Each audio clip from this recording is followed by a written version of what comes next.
হানিফ মোহাম্মদ, আচ্ছা বয়স 38, ওজন 56 কেজি, পেশা রাজশাহী সিটি কর্পোরেশনে জব করেন। আমার পিঠের মেরুদণ্ডের বাম পাশে ব্যথা 4 বছর যাবত। আচ্ছা, আরো ডিটেলস লিখলে ভালো হতো।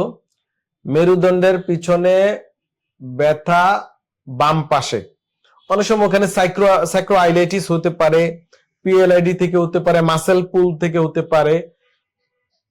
আপনি দুবেলা গরম শেক দেন, একটু মাসেল রিল্যাক্সিন কয়েকদিন খান।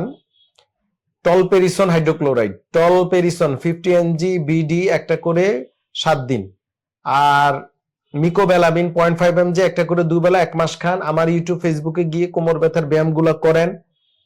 বসার জব হলে আধা ঘন্টা পর পর 1 ঘন্টা পর পর একটু দাঁড়াবেন, বসবেন। মানে আপনারা সবাই আর্গোনমিক্স, কাজের নিয়ম মানতে হবে। বারবার বলি, কাজের নিয়ম মানেন না, বুঝতেও চান না, বুঝাইতে চাই আসলে রুগীরা বলে স্যার এটা আমাকে বুঝার দরকার নাই, তাহলে ভালো হবেন কিভাবে?